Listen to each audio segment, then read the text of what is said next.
Break के बाद एक बार फिर से आपका स्वागत है। आप देख रहे हैं टैक्स गुरु और आपके सवालों का जवाब देने के लिए हमारे साथ हैं जाने माने टैक्स एक्सपर्ट मुकेश पटेल साहब, जो कि अहमदाबाद से हमारे साथ जुड़ चुके हैं।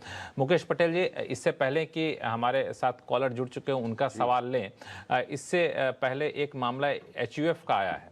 इसमें दरअसल यह है कि एक एचयूएफ पीपीएफ का अकाउंट अगर नहीं खोल सकता है तो क्या वह अपने सदस्य के खाते में कंट्रीब्यूशन करके 80C कटौती का दावा कर सकता है? क्या ऐसा है कोई व्यवस्था?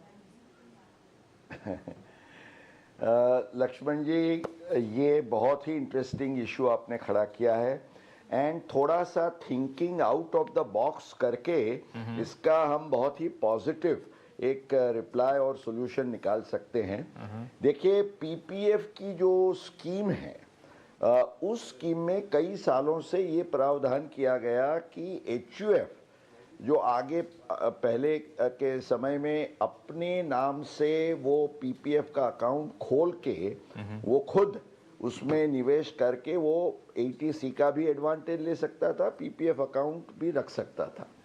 अब एचयूएफ के लिए पीपीएफ स्कीम में पीपीएफ अकाउंट पर निषेध लगाया गया। Now only individuals can open PPF account, minor का भी पीपीएफ अकाउंट हो सकता है।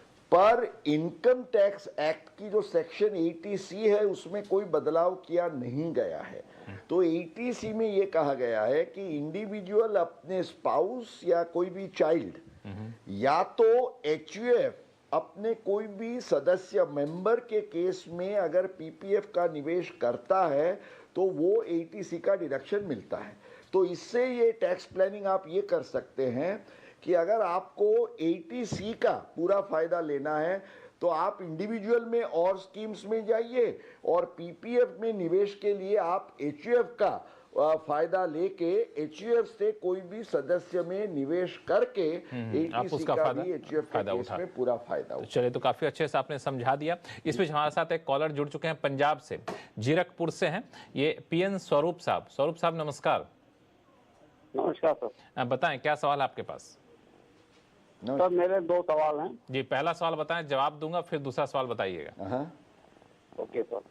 पहला सवाल ये है कि कोई इनकम टैक्स पेयर जिसकी total income 2.5 lakh basic exemption से नीचे है, ठीक है, और उनकी जो इनकम आती है वो bank interest, short term capital gain और लॉन्ग टर्म कैपिटल गेन से है, ठीक है, तो ऐसी स्थिति में अगर सपोज उनका long term capital gain 1 lakh रुपए से ऊपर हो जाता है लेकिन 2.5 लाख से नीचे रहता है, तो क्या उनको इनकम टैक्स रिटर्न फाइल करना मैंडेटरी है या एग्जम्प्टेड है?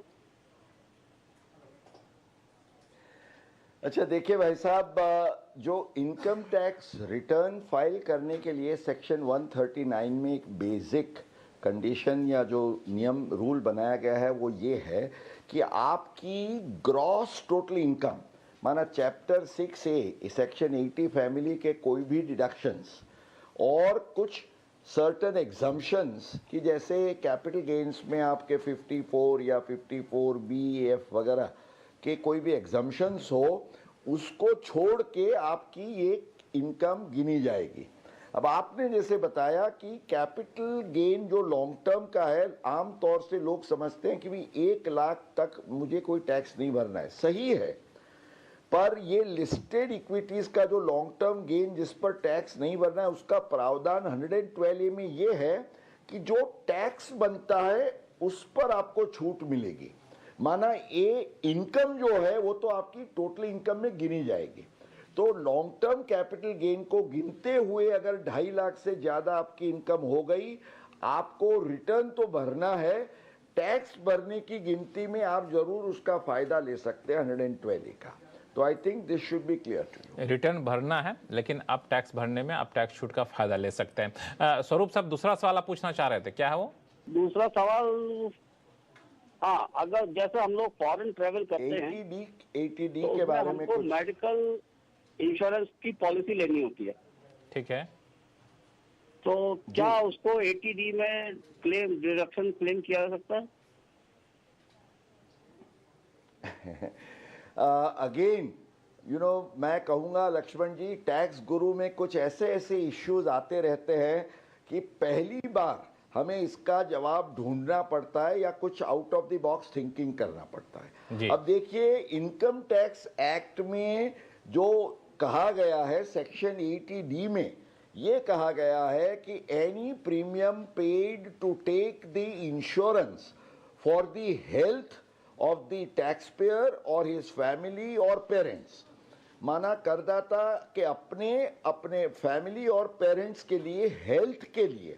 अब ये नहीं लिखा गया है कि इसकी हेल्थ इंडिया में ही उसका ख्याल रखना है, या मान लीजिए वो बाहर ट्रैवल करता है उसके लिए भी उसने प्रीमियम भरा है, वो तो नहीं इस लिखा। पर कोई पाबंदी नहीं लगी है।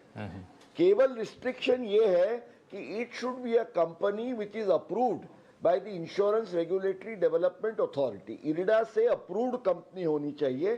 तो ये तो होती ही है। तो स्वरूप जी का सवाल का सीधा जवाब यह है कि आप अपना मेडिक्लेम प्रीमियम यहाँ तो क्लेम करें ही करें, पर अगर 25,000 या 50,000 के दायरे में छूट है, एग्जम्पशन पॉसिबल है, तो आप फर्दर कोई भी फॉरेन ट्रैवल का भी प्रीमियम भरते हैं तो ज़रूर उसका 80D में फ़ायदा ले सकते हैं। ये मेरा व्यू है। चलिए, तो ये थोड़ा सा पेचीदा मामला था, लेकिन बहुत ही बेहतरीन तरीके से समझा दिया है कि आप उसका फ़ायदा ले सकते हैं फॉरेन ट्रेवल के दौरान अगर आप इंश्योरेंस प्रीमियम चुकाते हैं तो। फिलहाल वक्त है छोटे से ब्रेक का। ब्रेक के बाद बताएंगे कि टैक्स बचाने के लिए कितनी होती है सेविंग अकाउंट की ट्रांजैक्शन लिमिट, बताएंगे छोटे से ब्रेक के बाद।